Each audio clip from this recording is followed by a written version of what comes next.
join us inside. All the ladies and gentlemen who are standing outside for the break, requesting everyone to kindly reassemble inside and take your seats. Please settle down as we are going to begin with the next session. Well, ladies and gentlemen, once again, a very, very good morning and very warm welcome to 16th edition of NBFC and Fintech Conclave and Awards 2023. I'm your host, Gupta, is taking you to the first panel discussion of the day. And this is going to be on digital lending, host of cutting edge technologies. Now I would like to request our moderator to please join us on stage first. Ladies and gentlemen, put your hands together for Mr. Abhijit Ray, co-founder, UC Inclusive Capital. Now requesting all the panelists to join us here one by one. The very first name is Mr. Dominic Vijay Kumar, Senior VP and CTO Art Housing Finance.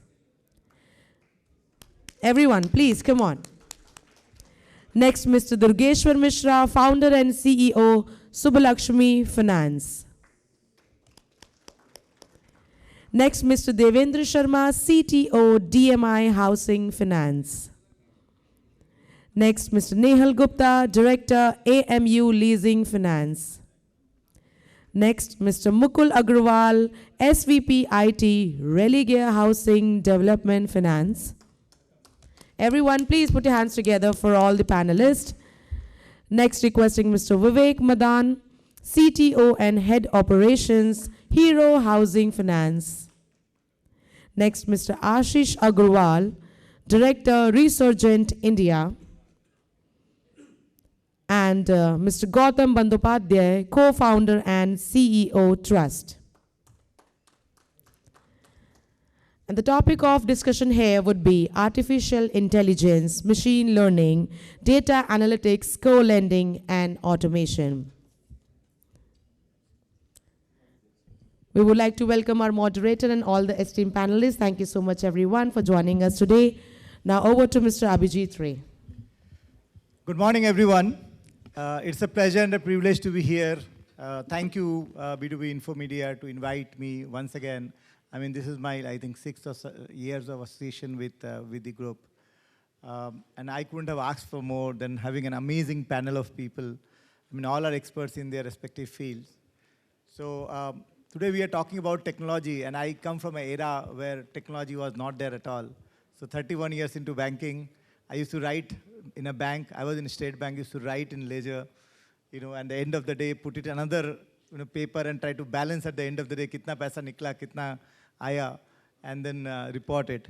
So coming from that age and to moderate a panel of amazing people who are, mostly technologists with few banker like me, like Subhlakshmi, promoter. So it's a different world we are living in now. I think technology is changing our lives in multiple ways than one. And I think the other day I was at an event with unveiling of a report on centralized funding and decentralized funding. And when I went through it, and the type of words that were used was new to me. And good that they invited me, because I come from a Stone Age, probably that's what it seemed like. So they talked about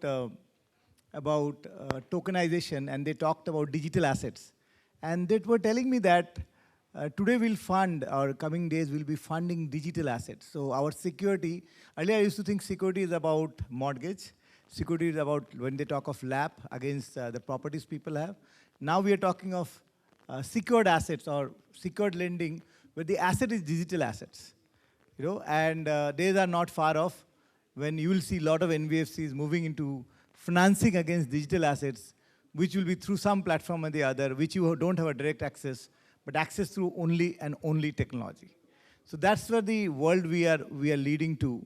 And before I jump into a bit about the context, also I should tell you what I do for a living. We run 3 institutions. The first one is an investment bank called Unitas Capital, which is a boutique investment bank wherein I raise capital.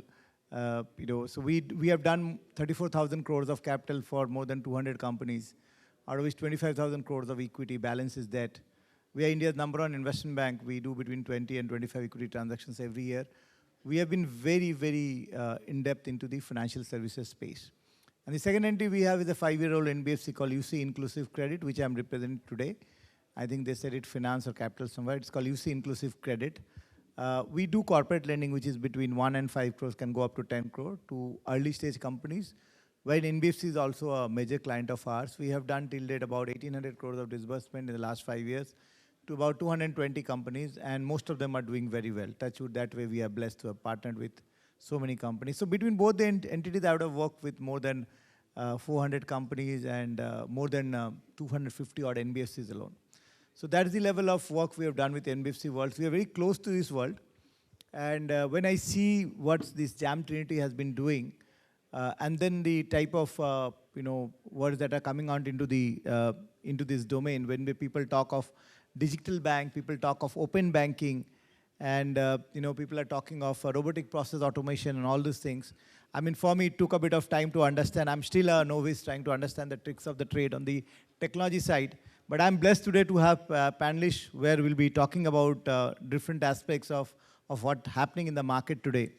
So without taking much time, let me go to the experts rather.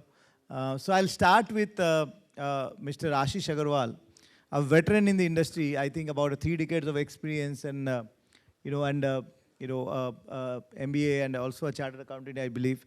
And he's now a director of Resurgent. He's the avid reader of news, and through him we get a lot of information from the market. And especially in the NBFC sector, he has been spending tremendous amount of time having raised both equity and debt and guiding a lot of enterprises, part of a lot of bodies. He's, I think, part of a lot of think tanks as well. So, sir, I think the new changes that is happening and everybody is talking about is co-lending. The buzzword today is co-lending. I think the reason for that is also limited capital and the fact that many organizations are going through a BC model without capital. So I think RBI came out with a nice baby called co-lending. And everybody is gung-ho about it. I think people are trying to integrate technologies. So, sir, coming to you, you have seen this journey, you have seen the RBI approach as well, and you have seen the people on the ground. I believe people are really gung-ho, but I also know that there are some challenges. So how do you see this? What's happening on this space? Can you share some thoughts there? Yeah. Good morning, everybody. Thank you, Abhijit ji, for nice word. And I really appreciate for his hard work, actually. He has engaged all the panelists since yesterday. I think the great efforts which you did, actually. Really thankful to you. So, as Resurgent India, I'll just give you that we are a SEBI registered merchant bank, and we are sector agnostic company where we are helping the corporates and the NBFCs in their liability side, majorly on the funding requirement, because the money is the blood for any NBFC, actually. So, like in body, blood is important, the money is important for the NBFC because the money is raw material. So, as you touched upon on the co-lending part, so co-lending is a very great tool for the bank also and for NBFC also. And if you remember, in 2018, the co-lending came in the earlier form of the co-origination. And co-origination, basically, this was the word which was coined by RBI in 2018. Until 2020, this co-origination could not take up in the way that the RBI was thinking to take up. Then on November 5, 2020, RBI came out with another circular, which they have changed the name of co-origination to co-lending, actually, and they have defined the product. So they have defined the complete guidelines for the banks and for NBFC. And since then, in last 3 years or 3.5 years, if you'll see, there is a great success in that area where the NBFCs and the banks have come together and they have started working on it. But still, it's a long way to go. And the co-lending part, I think most of the banks have started co-lending. So it was compulsory for the banks to have a co-lending policy in place. So if you go on the website of any of the bank, you will find the co-lending policy where you can figure out basically that what is the requirement of the bank for the partnering with any NBFC. In terms, I'll just give you some 5 broad criteria which you can see, then the rest is on the fine prints. So one is that rating requirement. So whenever the bank is finalizing the co-lending policy, they are giving what is the rating requirement for any NBFC when they are partnering with the NBFC. So if you go through the policy of the bank, you'll find out some banks are looking for A rating, some banks are looking BBB rating also. So that's the first criteria which generally NBFC are seeing. Then the portfolio size, that's another criteria. Then the AUM, your vintage, your profitability. These 4 or 5 major criteria are there for eligibility of co-lending partnerships. So because I have seen that many of the NBFC players are there, which are small and mid. And I think for them, this co-lending is a great tool where you can conserve your capital. So that's the one thing, the co-lending policy is there. So as he told that what is the journey of the co-lending. So every bank is ready with that policy where you can know that which bank is right for you. Then the take up of the discussion with the bank, you can approach to them and then you can discuss with them that this is your product. So this co-lending is allowed in the priority sector. So priority sector majorly basically for the housing or for the MSME or basically if you see all the MFI, all are allowed for the co-lending partnerships with the bank. Why this co-lending has come actually? So if you see the RBI has seen that NBFCs are serving to the unserved. And unserved basically in the deep rural areas also and the urban or semi-urban areas also. And the collection efficiency is very good. Technology-wise, if you see, they are far ahead of the banks. Banks have a lot of technology, but in spite of it, the NBFC, the way they are working on the technology side, this is also a great thing. So these two things came in the picture when the RBI finalized the co-lending policy. One is that the technology aspect, another the underwriting process of the NBFCs and the collection. If you see in banks, the portfolio which NBFC are making, the NPAs are very high actually, while the NBFC NPAs are very low. So the co-lending has happened, and till now, if you see more than 100 NBFCs are there, which are already partnered with the banks, and they are doing the portfolio-wise, if you see something around 40,000 crore portfolio has already been created under the co-lending model, and I believe next 5 years, it will be more than 5 lakh crore. Now I'll come on the technology part. Actually, what is the hurdle on co-lending to grow it fast actually? So the technology, because this session is on the technology. I am a finance person, I am not a technology person. But if you see, because I am deeply involved with the co-lending process, so you see that in co-lending there are two models. One is co-lending 1, 2. So CLM 1 model is there where both the parties will come together and they will lend simultaneously to they will underwrite simultaneously to the borrower.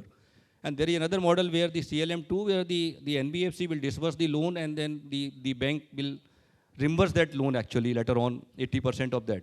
So the challenge is coming in model 2, there is no challenge as such in the technology side.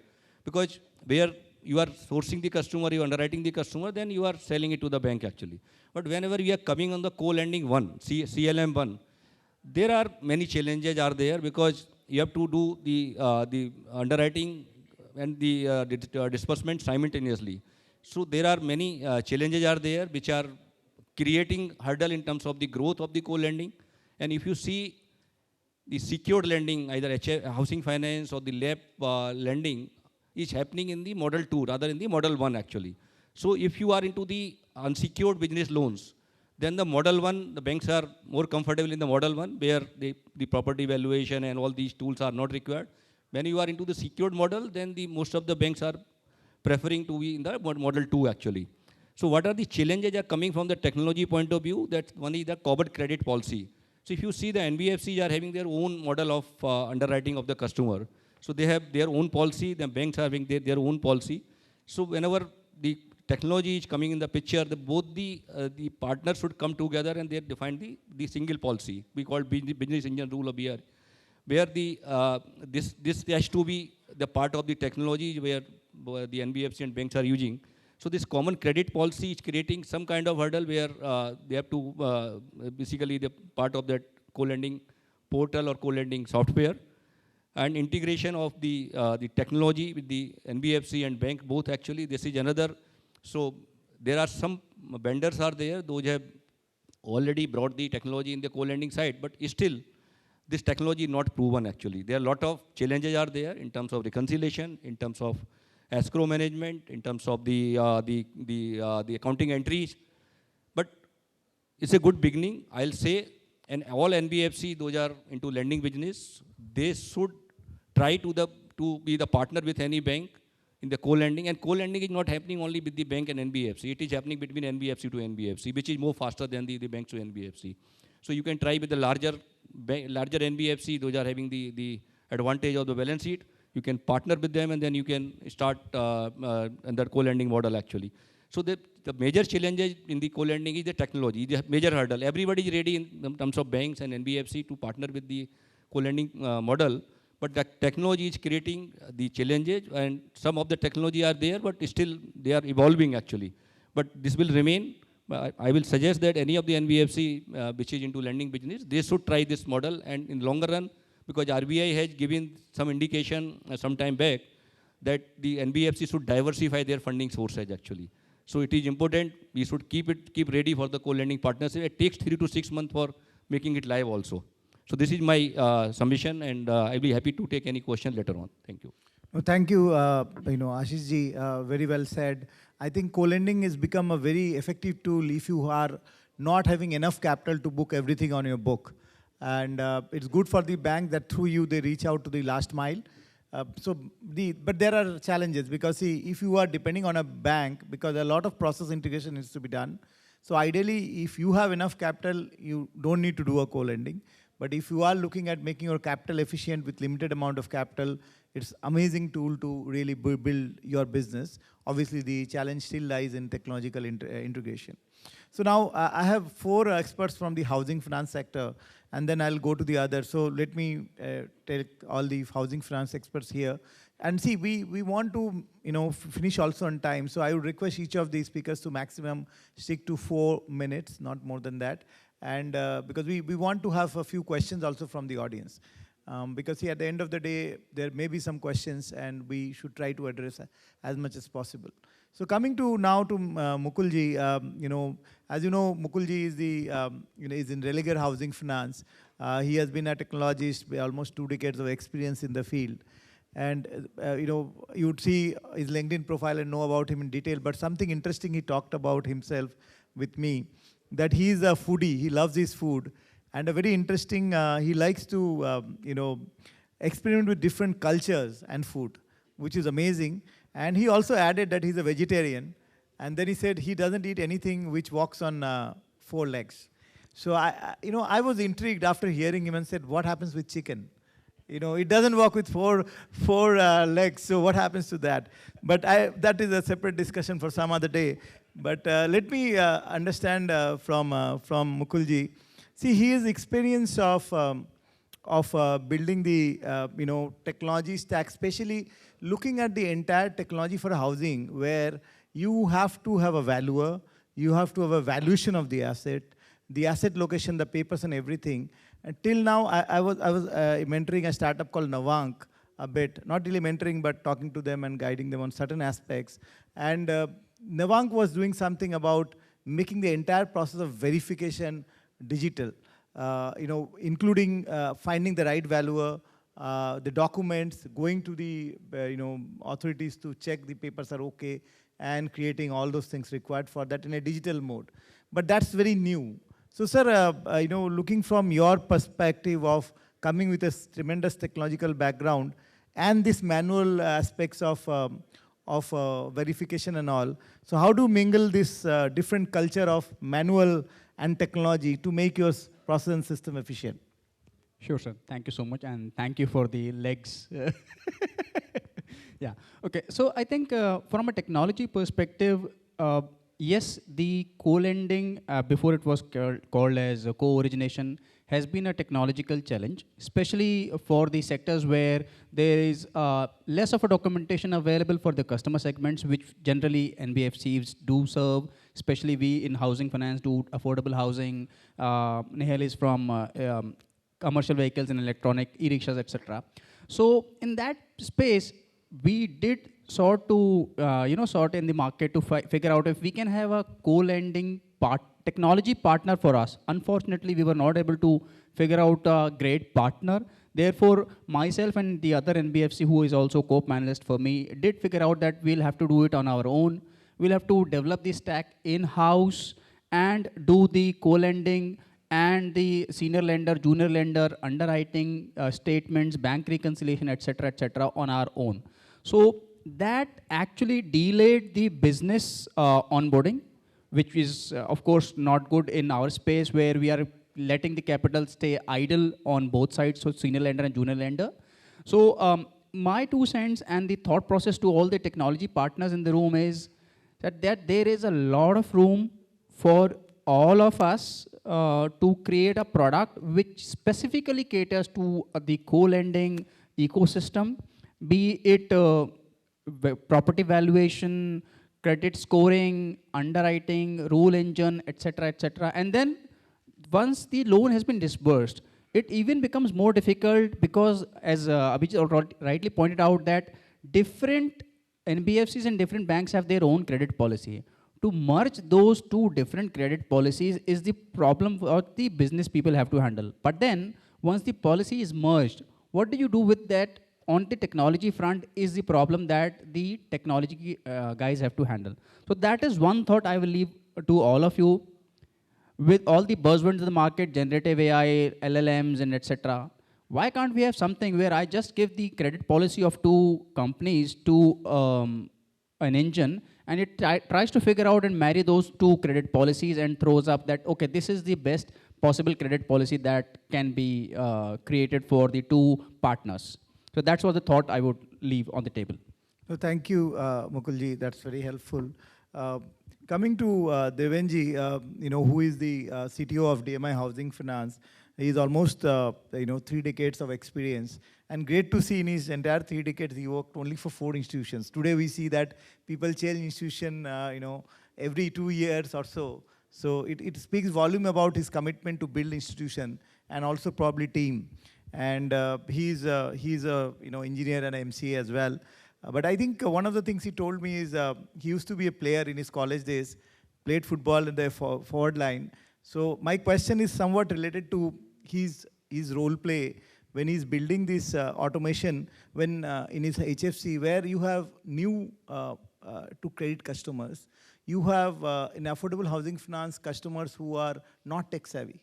Whereas in the urban or semi-urban, you have tech-savvy customers. So you have to take different type of people along in the journey and make your system much more robust or rather adjustable to that, right? So as a team player, when you always believe that there are fast people who play fast, you have to give fast passes to them, and there are people who move slow, and you have to adjust yourself as a player. So how do you adjust to this different requirement of new to customer, not so tech-savvy, to very tech savvy, and align your systems accordingly?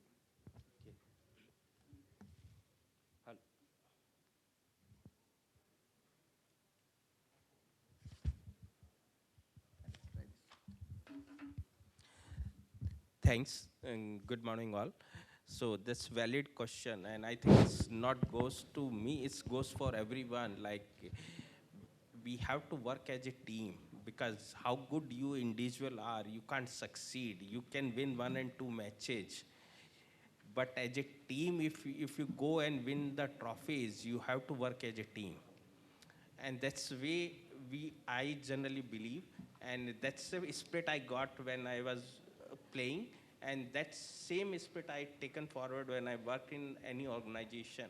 So that's it, because when we work as an organization, you have a different resources or different stakeholder they have their own commitment. You always have a conflict of interest between 2 different departments. Like sales have their own target they have to meet, and credit has their own targets, and there is always conflict of interest in between. So as a system provider, or when I'm designing anything, I have to make sure that I can balance out both and make sure that I deliver quality product with growth.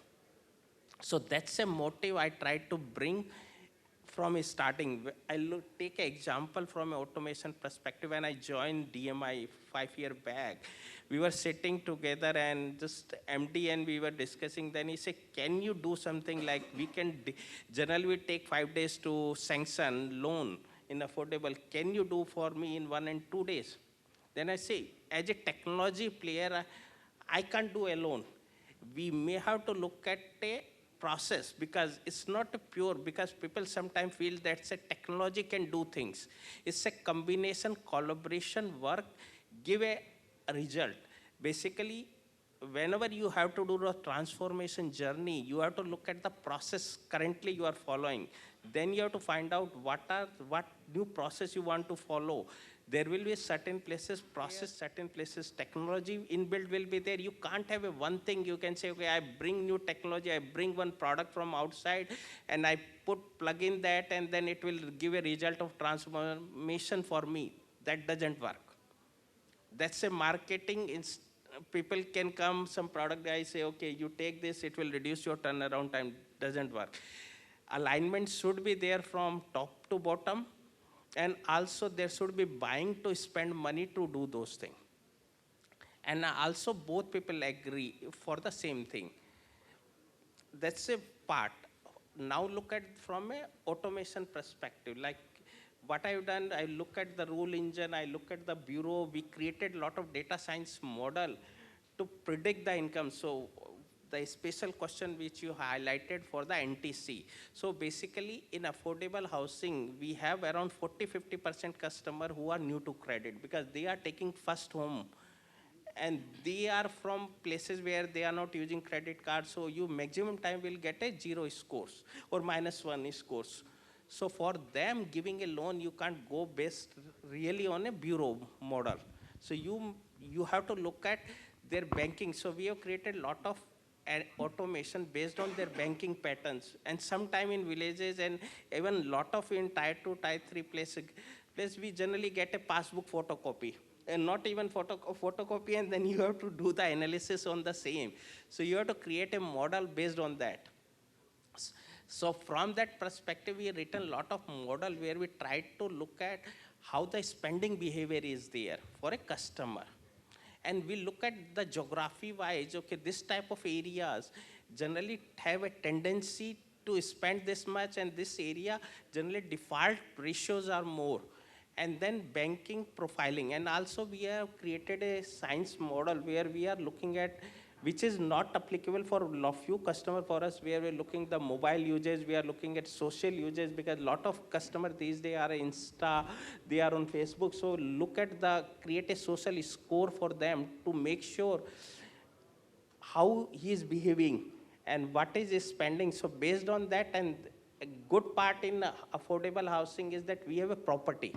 So if I do the legal and technical part properly, then with a certain risk, I can able to lend the money to customer. Second part, which as a part of automation to faster, is we created a lot of vendor portals to assess so that we can reduce the turnaround time.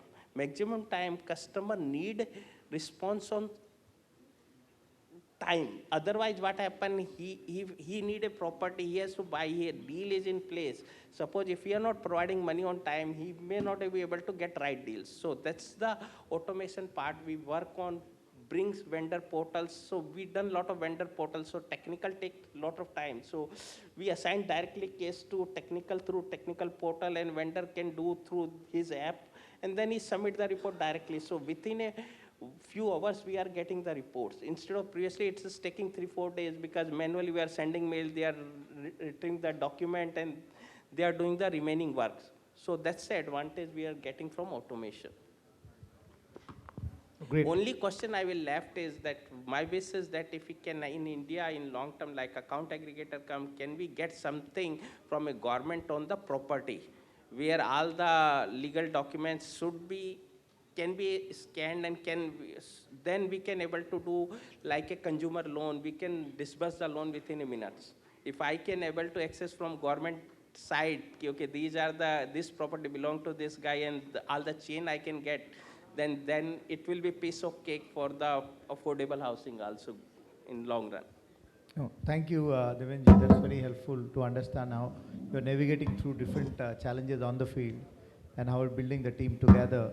I know Vivek ji has to leave. He has a meeting, and we are already running really late. So I'll come to Vivek ji, who is the CTO and head of operations. a person who is not only a CTO but also heads the operations, so knows a lot of nuances of the business. And he comes with a very interesting experience of consulting in Accenture. He worked in the healthcare domain with Medanta Medicity. He was in the telecom domain as well with Tata Telstra. So I think, sir, and a bit of personal interest of his is he's a stock market enthusiast. Whatever he learns in his business, he tries to apply those and be in the market to invest. And in addition to this, he's a badminton player. But my question will be more on the stock market side. The learning he has, and when he invests, how does he take that learnings, whatever he has seen in the business, when he's thinking of the data science model, using AI and ML in the housing finance sector? Sir, can you throw some light? Yeah, thank you, Abhijit, and good afternoon, everyone. It's a pleasure, talking to all of you today. I will break my answer into three parts. I'll start with what AI and data science, how it began. Some part of it is interesting. I'll come to what are the use cases that we have in the NBFC sector. And thirdly, what is the key mantra that all of us, can take if we have to apply AI and data science at our workplace. So I'll take you back. I'll take you 80 years back, and I'll just tell you a story, quick one. We are in World War II, and Germany is invading all the countries, and entire Europe is under threat. Now what happens is, how is Germany doing that very successfully? Because they have some cryptic codes which they're using to communicate. And most of the countries are not able to break that.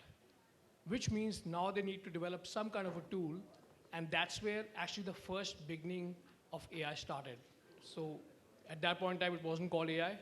It was maybe like a computer device, which was created by a person called Alan Turing. I'm sure some of you might have heard about him. If you have not, please watch a movie called Imitation Games. The movie is very nice. It talks about how really AI came into being and being used very well. This machine actually decrypted all the codes and very secretively, and they could actually find out how Germans are planning their attacks, and played a very important role in actually, helping them win the World War II. So that's where, this started. Until now, there was a theory that obviously came in 1950 after that, which was called the Turing test. Until today, we use the Turing test for AI. And what does the test say? The test says if you're interacting with the machine and you can't differentiate whether it's actually a machine that you are interacting with or a human being, then that passes the Turing test. And that is what we are calling an AI machine. Right? And obviously, intelligence lies in various ways and forms. There are 9 types of intelligence overall. I'm not going to go into that. But the thing, that test since 1950 till about 2023 is still the gold standard to find out whether an AI test exists or not. Now coming to where we stand today, I think this was more history. I think where we stand today is a lot of buzz, a lot of work being done on data science. Almost all companies kind of using it in some way or the other, either through their partners or developing something in-house like scorecards, et cetera, et cetera. But I think largely we still rely upon human intelligence a lot. So rather than saying artificial intelligence, I would like to use the word augmented intelligence. Because AI is best used when you have a machine telling you and aiding you with a lot of work that you could have done with a lot of ease now and efficiency. And you right now are kind of taking that call whether things are moving in the right direction or not. So it's a very good aid. It helps you in becoming very efficient, but it is still augmented intelligence right now. That's where we really stand. I know a lot of technology companies do a lot of stuff which is all self-driven by the machine. The algorithm is learning on its own, and those are being applied. And we have seen that in action with many of the companies. But really, you got to monitor that.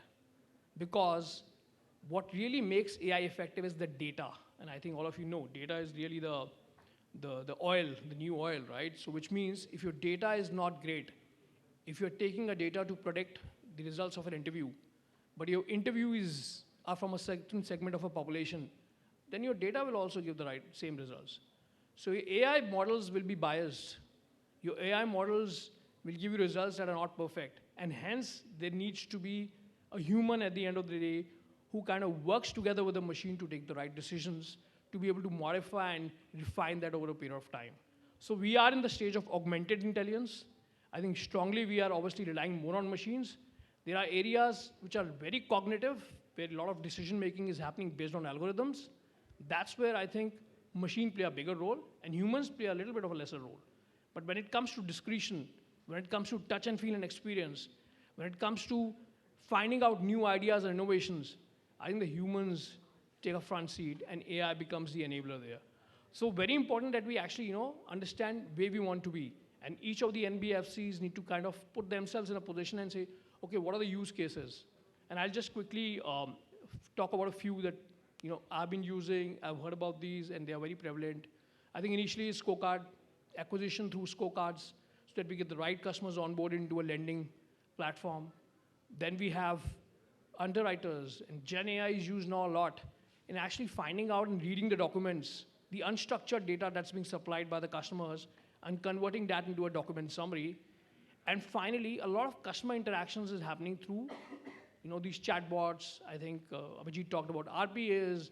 These are very well embedded into a lot of the processes that we have right now, making them very efficient, as well as very, very interactive for the consumer, because consumers don't want to really get into a human conversation. They want to be self-serviced. They want to do it on their own, be in control. And that's what AI is enabling them to do. So I think these use cases are very prevalent now. And just to end my conversation, I use something called as Magic as a framework that has helped me. For me, M stands for measure, because measurement and data is the most important thing to start your AI journey. If your data is not good, I think you're starting the journey on a wrong foot. It's like you don't have the blueprint and you're trying to build a building. So get the data right, and measure is important. After that, you have to augment the augmented intelligence part of it, saying in which segment the humans will play a bigger role and machine plays a helper role, or the other way around. So that becomes the augmented part of it. GI is generated intelligence. What kind of intelligence you want the computer to generate for you? Do you want it to do cognitive intelligence? Or you want to do spatial intelligence when you're planning the visit of your sales staff on the ground? Because spatially they can map it better.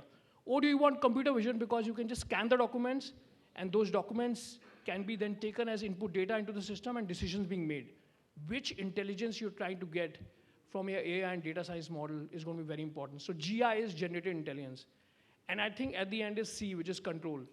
Because technology, if left on its own, can move in any direction. We talked about biases.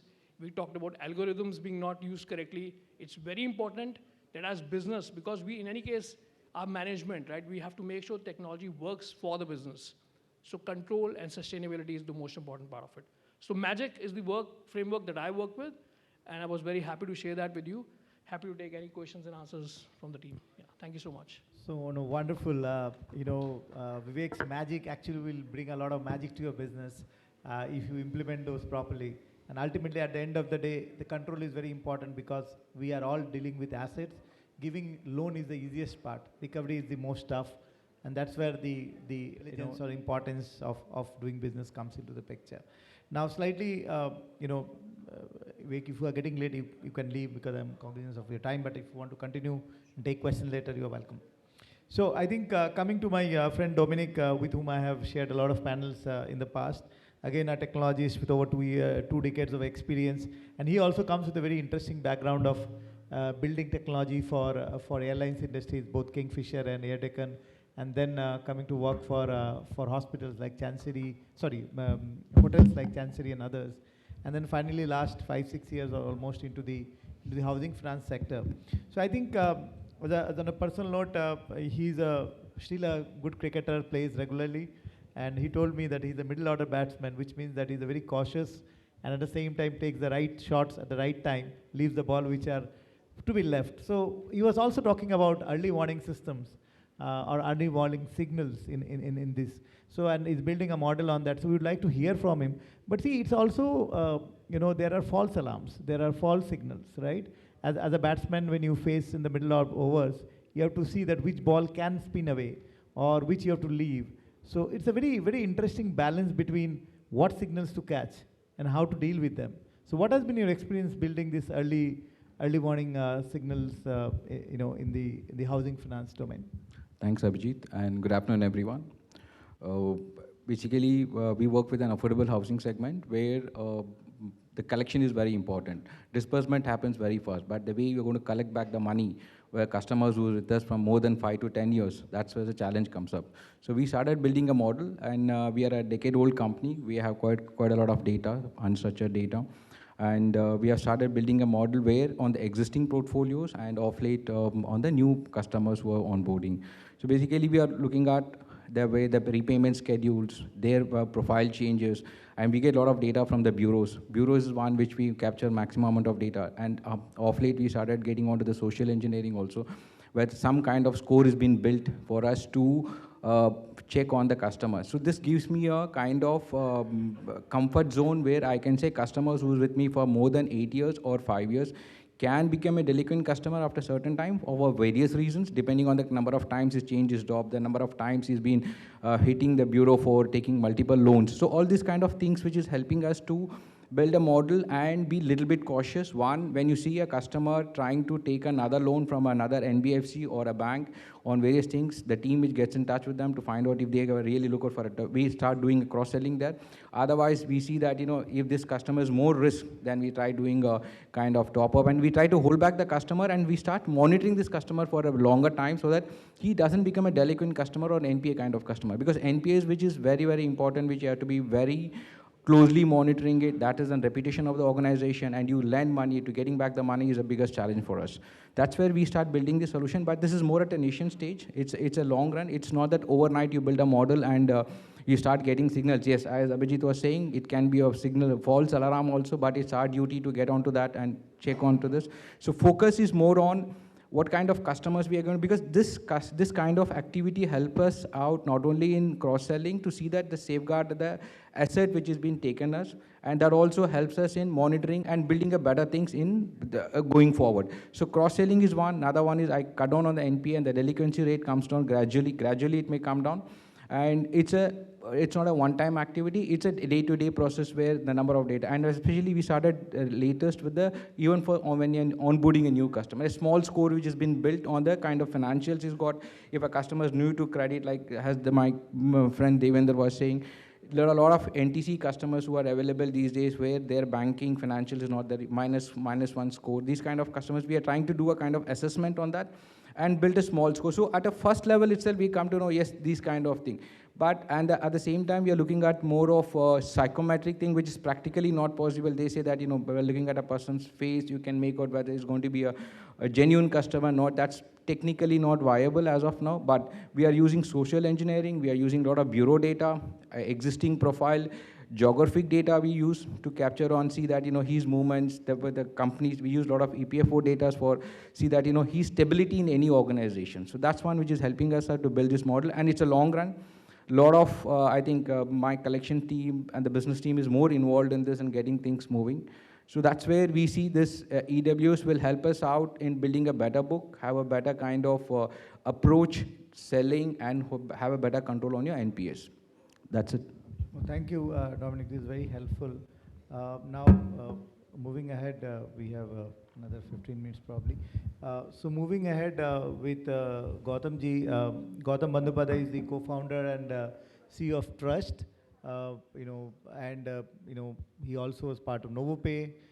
So he has built technologies. He was a banker earlier. He worked in HDFC, ICC and all, and I think, sorry, HDFC, and then came to the tech field. So from a journey of being a bank operator to an entrepreneur, he has seen a lot of things on the ground. And now he's building technologies for the entire lending piece, from customer acquisition to analysis to the LMS and everything, right? So, and probably many of you don't know, he used to be a very good football player, and he used to control the game as a midfielder, which is a very important role because you have to slow the game, you have to fast the game, you have to play to the strength of the team. So when you are building these type of models, when one side the business have to grow fast, other side also that there's certain controls which is required, because if you grow too fast also there are challenges. So when you build this type of technology, what is that out of your experience comes that you tell your clients, or you tell your your team even, that they need to be cautious about, at the same time keeping in view that at the end of the day it's numbers, right? So how do you address all those things? And one more thing I would also like to understand from you, because one of the things we talk about technology, we forget the human element, right? And we have seen even places like, countries like US, I was made to understand that Amazon, after selling billions of books in online, decided to open up stores, for the touch and feel factor, right? They opened at some point 50 stores, in the US. I was like surprised why they need to do that. So there's an element of touch as well. So even if you can combine these two things together and share your thoughts. Oh, absolutely, Abhijit. Thank you for that introduction. Yes, I think, so we all know ChatGPT was launched on 6th of December 2022, okay, and it became the largest growing consumer product that we all know. It's like folk, I mean, everybody knows that. But in May 23, two things happened. Okay, one is that Samsung had some data leak or proprietary information got leaked, right? And they banned the use of ChatGPT. Similarly, on 19th of May 2023, Apple joined that bandwagon. Okay, so obviously, while there is, these technologies are, however, going to impact and going to change the way we do business, every sector. Okay, whether it is financial services sector, or whether it is banking sector, I mean, as in any other e-commerce or so, it is going to change the way the business is being done. But however, we know that this is a regulated industry, right? Okay, the data has to be residing in India. The PII information, we have to be very sensitive about that. Okay, so can I use OpenAI APIs? I mean, the answer to that is no, right? Can I use the the secure enterprise solution that let's say AWS or Azure provides? Answer is yes, but there again the data residency may become a problem, or the cost will definitely become a problem. Okay, so how do we balance this? It has to be a defensive play. Okay, the way I see it is that the midfielder role is very important in terms of how do you actually go about using this technology in a way that has also the human in the loop. Okay, very much. And my take is that essentially there are 4 areas that I think. Okay, and despite all this, we built a product, and so we are a Khosla Ventures invested company. My co-founder and chairman of the company met Sam Altman in California way before the ChatGPT was launched, about 3-4 months before that. And we started working. Based on that conversation, we started working. So Feb 23 is where we did a beta launch of our product called Trustt GPT. Okay, and the whole response to that is quite significant.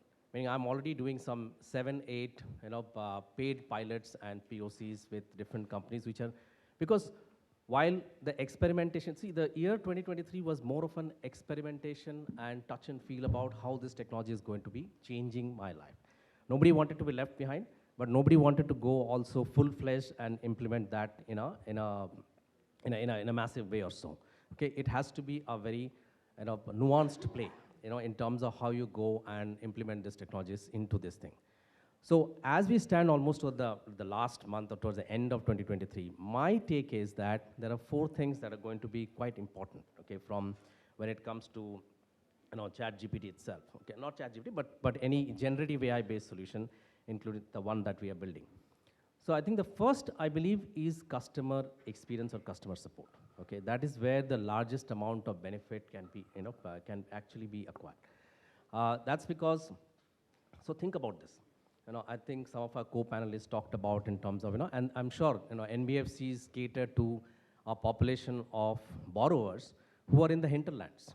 They don't know how to speak English. They speak, maybe Hindi, Telugu, Tamil, multiple different languages. Can they interact with their, lender, okay, in their own local languages?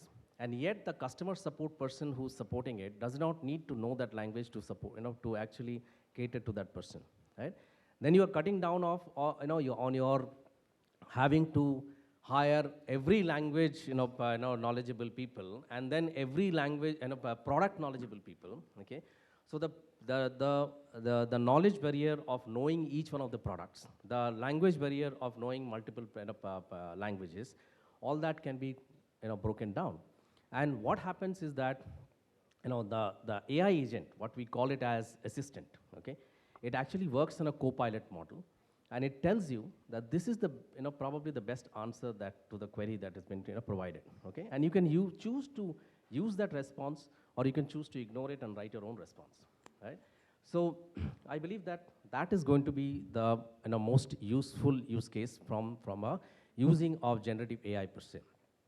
The second one, and it is also not small, is for your own internal employee training, okay, and for compliance purposes.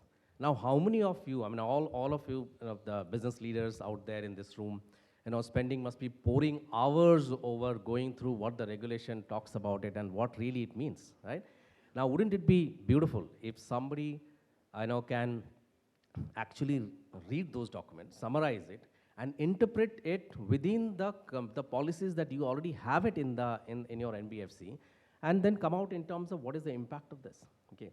Or it could be even new employees who are joining the organization, you want them to be trained, right? Or your salesperson who's there on the ground, he's, we all know, 70% attrition. I'm sure it's maybe more than that, right? Okay, that's what we're talking about. So it is a huge amount of investment, and the quality of the conversation that your people will have on the ground is going to significantly, change if you are implementing, this kind of technology. So that's the number 3 that I see. Number 2 that I see. The number 3 that I see is that whole data analytics itself. Okay, I think these LLM models, and of course these LLM models will have to be fine-tuned. They have to be built on your corpus so that they are not hallucinating and talking about, so you are talking about a product of Hero, okay, and it gives you an answer about a product offered by somebody else, right? That shouldn't be the case, because you don't want any kind of a conversation happening like that. So I think the whole analytics, how many times, you guys as CTOs sitting here, how many times your business leaders have asked for a really, offhand, oh, can I get this, this way of cutting the data, and can I get this thing? I'm sure that is something that has been very, very common for all of you to do that, okay? Now I will go and build that whole analytics out there. I don't know if this is going to be used for after, another 1 month, or after that later it might be all junked, okay? But I think these technologies can help you to kind of generate those kind of analytics on the fly. Okay, so I think data analytics can actually be democratized, okay? You don't have to spend that kind of a money to kind of get there, right? So that's the 4th. Well, I think one of the things that, of course, the 3rd, the 4th one is new revenue, okay? So I believe that, and this is in this order that I'm talking about, right? I don't think that, new revenue will be, so I'm not even covering, something like credit underwriting coming in, and, it's playing a major role in that. I think not yet, okay? I would agree with Vivek, okay? That in terms of that human in the loop is like very important for that. But new revenue generation in a co-pilot model, where your sales guy is able to do a better conversation with the customer on the field, okay, or voice-enabled form filling that can happen, to improve productivity. I think that will bring new customer segment, financial inclusion, and therefore new revenue, okay?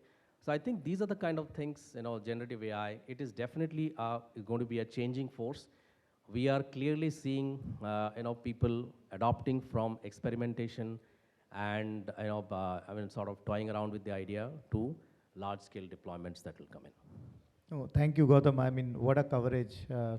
Hearing from AI to augmented AI to generative AI, I don't know where we are leading to.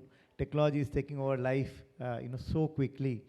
But coming now to Durgesh, and here, I would like to share another example before I go to Durgesh, because he comes from that industry where the touch factor is important. I'll give a very interesting example, which I give in many other sessions also, is about why the touch factor is so important for the customer. So, there is like Uber, there is a cab service in US called Lyft, Lyft. And Lyft, drivers get, at least $1 or 2 more as tips than a Uber driver. You know why? Because they talk to the customers. They are trained to speak to their customers when they come on board, that whether you are here for a vacation, you want some help, I can tell you about the city, you can sit in the front seat, small conversation. So even if they are corporate honchos or whosoever they are, people love to talk and have that personalized service. So I think it's very important that we don't forget the human element to it. And Durgesh is an amazing guy with 2.5 decades of experience. I have the blessings of working with him for the last almost 2 decades.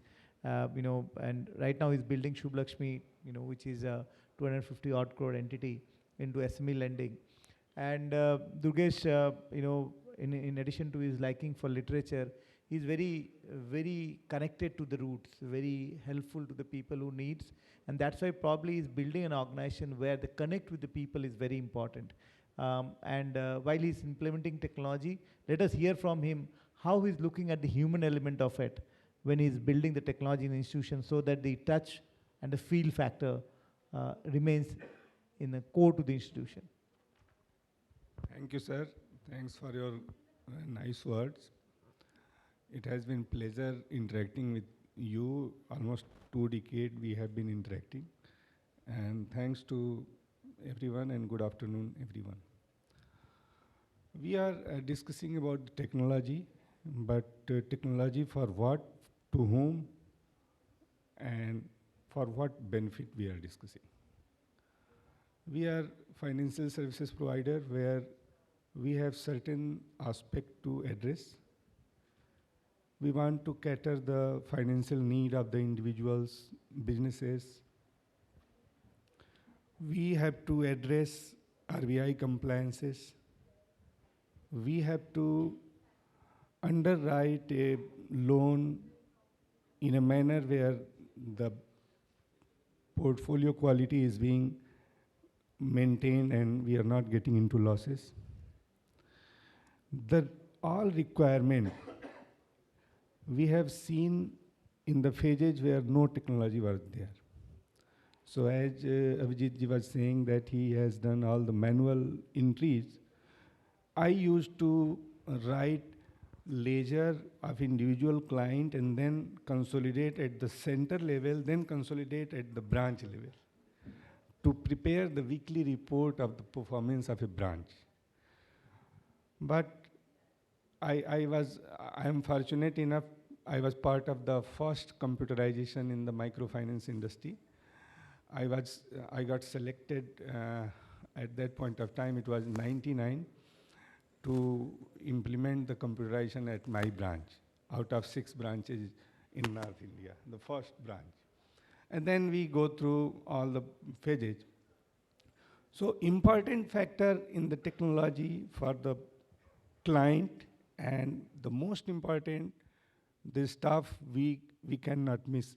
We should not be forgetting the staff who are handling the technology for customers. So I remember the day where we used to fill forms, take the actual picture, take the copy of photograph, take the everything,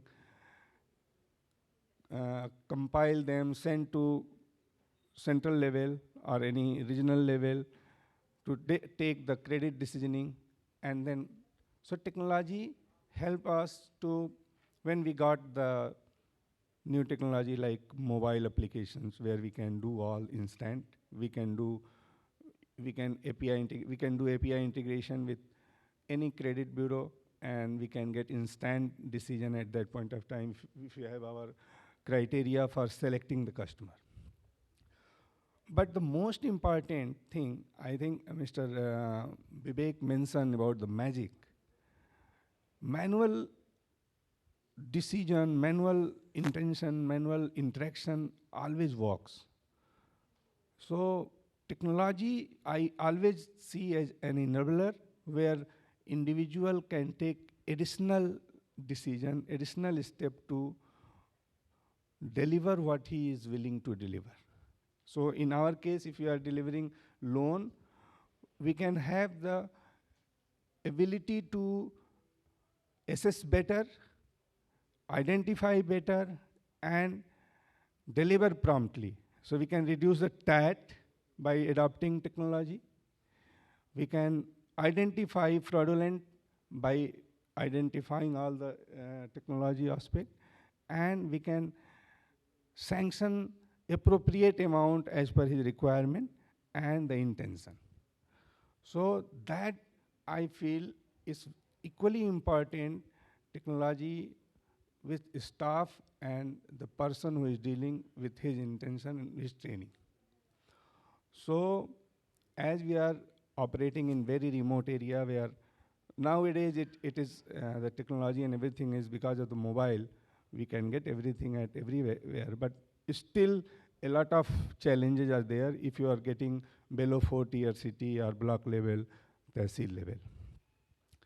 So I feel human intervention and technology jointly is the future, because I don't believe only technology. There should be one aspect where at every interval, the technology outcome should be monitored. What we have designed and what we are delivering and what is being delivered and what is the outcome of that design, it has to be monitored regularly, and that is not possible without manual and human touch. Thank you. Thank you, Durgesh. This is his second institution. He has already built an institution in the past. So it all experience comes out of the building the institution from scratch. So now I will go to an amazing entrepreneur. And why I kept her in the last, there's a reason for that, because we are all oldies with an average work experience of 20, 25 years. And she comes very fresh with about 3 years of experience building a company from scratch. She's Nehal. Nehal is the founder and MD of AMU Leasing. She could have enjoyed, in the US after doing her undergrad, but came back to India, started building an entity where she does, vehicle loans, but of a bit different. It's green vehicle loans, which is about three-wheeler and two-wheeler, both commercial and also passenger segment. And as a woman, she should always have the last laugh. So that's also the other reason. And I'm so happy for B2B India to have at least a woman entrepreneur in this panel. We should have more women, because the perspective, is quite different, and we need to learn that as well. But coming to Nehal, I know you are an avid golfer, and when you are taking the long shots, you have to do a lot of calculations, right? From the speed of the air, like what we call as tailwinds or headwinds in flights, to really plan your shot. How far is the hole, or you have to do the tee. And so a lot of factors goes into your shots, right, before you play the shot, and the undulation of the land, in a golf course.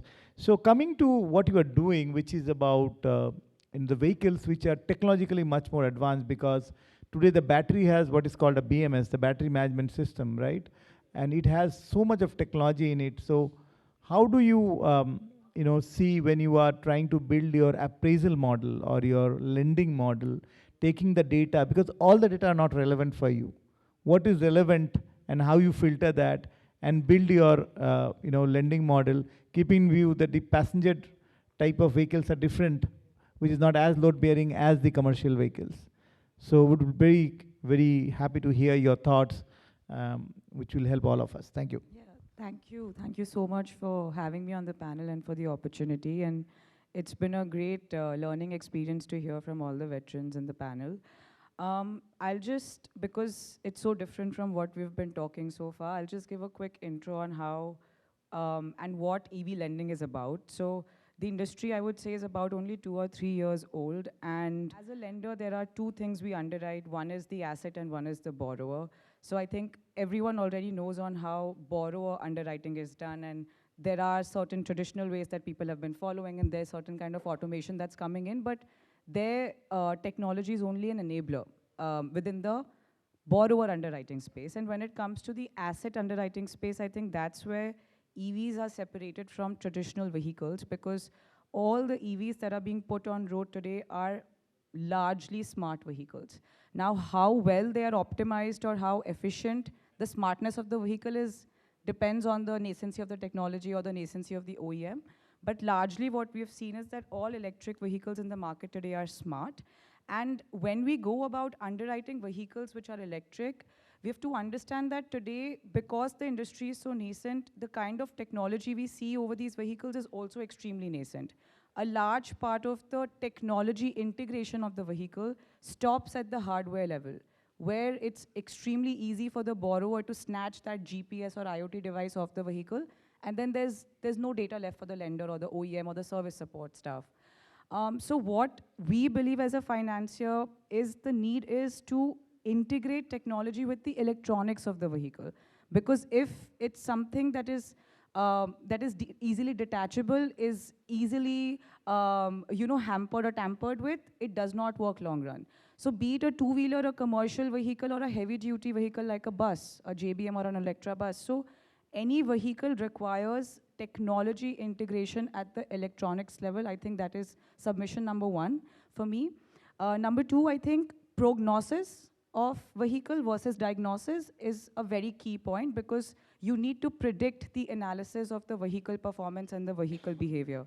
That's how you stop or mitigate your future risks. So if a vehicle, for example, there was a situation where we had a three-wheeler which is used for carrying cargo, goods, and it is a lithium-ion powered vehicle, and there was an instance where the warranty and the guarantee that was claimed by the manufacturer was about 3 years. We have put in this device in the battery, like you said, battery management system. We get data access for it. We are evaluating certain data points, cell level, voltage, current, all of that. And we figured that after 8 months, out of the 36 months, the claimed range was about 150 odd kilometers per day. And after 8 months, we see the performance diminishing down to only 60 to 70 kilometers, which is 50% of what you're claiming. And that significantly increases the risk of non-repayments, because how we as an NBFC assess these customers is their cash flow generating capabilities from these vehicles, because commercial vehicles can generate revenues. That's the whole assumption NBFCs like us are working on. And if the range diminishes, the earnings of the vehicle diminishes, and hence you can't. You're more likely to default. So what then we understood from the data that we were receiving is, obviously, because in NBFC, we are not technical people, so we need OEMs to support us, we need dealerships to support us, we need their service staff. And then when we were sitting together, we found out that the problem was that the cells that had come from China, that entire batch of cells for 100, 200 odd batteries were faulty. They were grade B or grade C cells, and they were selling that as grade A cells. So the costing, your pricing is for grade A, but the technology that you're actually receiving from other countries today, which is not indigenous, is not up to the mark. And because you're not manufacturing those technologies indigenously, you don't have any control over those technologies. You're essentially just becoming a student to them, teaching you that this is how our technology works. So need of the hour is that, yes, these vehicles are smart. These vehicles are way more capable of telling you about the vehicles than traditional ICE vehicles, but the need is to also develop certain technologies in-house, and NBFCs and asset management companies, or whatever the new jargons for such entities are, that are fleet operators, fleet aggregators who are running these vehicles, request to them is to actually be transparent with the level of data they're able to capture and the analysis that they get out of it. Because that's where the role of AI or ML is actually going to kick in, is when it can automatically tell me that there are 10 bumps on this road, this is the range it can run, this is the condition of the day-to-day, weather condition is this, how much can it run? Can I predict the next 6 months? Can I predict the next 3 years? And hence, it makes leasing, financing, operating leasing better for financiers like us, because why else would it stop us from entering a market like that, right? So yeah, I think there's a long way to go, but we're happy with the start we've got. Very interesting, Nehal, very well covered. Sometimes we miss this out, and Ramanji today was sharing about whatever you know, don't hide, don't share. You know, it's very important that short time it looks like you are, you'll be exposed, or you don't know, so you are sharing, but at the end of the long term, it builds a different level of trust, confidence in the market. So I think we are fag end of the session, almost an hour now. I mean, if there are people want to have some question to our amazing panelists, very happy to take at least 3 questions, and then probably we can close. Any questions? No? Good. So it looks like a very boring session, is it? Yeah. Good. So no questions, which is good for panelists. We can, have another tea now. So I think just quick summary. What it tells us today is whatever you build, you have to understand your team, the client, to be part of it, integral part of it. So if you are the earlier we used to say, and still there are people say that don't forget, हमें तो धंधा करना है, client की नहीं सोचते हैं, but for corner say, but we are also learning to be moving in other directions to make our much more resilient and faster. So I think the learning from there is that build systems with generative AI and AI and adaptive AI, and as Vivek was talking about, build the magic. It's not only the acronym, but also the magic in your technology which works for you, your customers. You can talk about in the market. People will value you for that. Because at the end of the day, if you're not valued, investor not value. If investor don't value, you cannot grow to a level and reach the success, right? So with that, I would like to thank each of these amazing panelists. I learned a lot from all of them. And thanks for being an amazing audience. Thank you. Thanks a lot. Have a good day. Well, thank you so much, esteemed panelists, for adding more to our knowledge to digital lending. Now requesting our moderator, Mr. Abhijit Ray, to kindly present mementos to all the esteemed panelists. First to Mr. Dominic Vijay Kumar.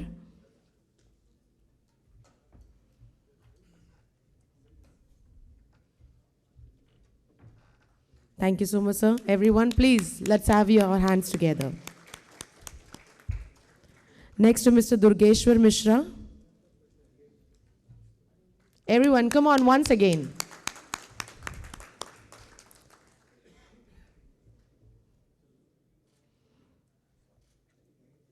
Next to Mr. Devendra Sharma. Everyone, come on, show up some energy.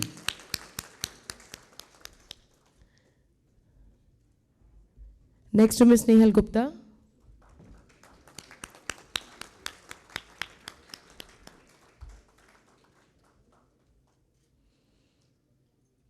Next to Mr. Mukul Agrawal.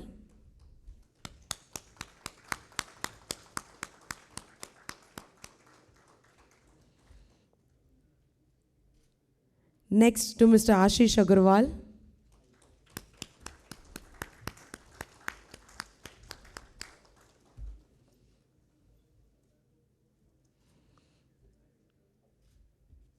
And next to Mr. Gautam Bandyopadhyay.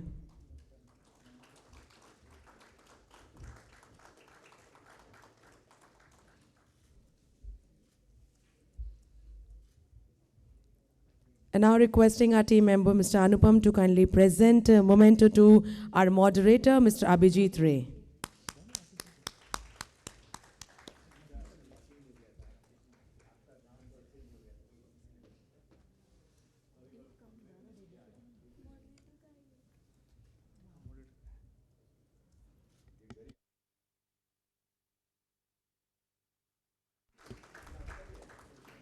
Now requesting to present to Mr. Ray. Thank you so much, sir, for moderating such innovative and excellent panel discussion. Well, thank you so much, everyone, for joining us on stage. Moving ahead, ladies and gentlemen, now it's time for some technical presentation. And for this, I would like to call upon stage Mr. Ashutosh Jadhav, Director and Product Head, Finate. Please welcome him with a huge round of applause. Everyone.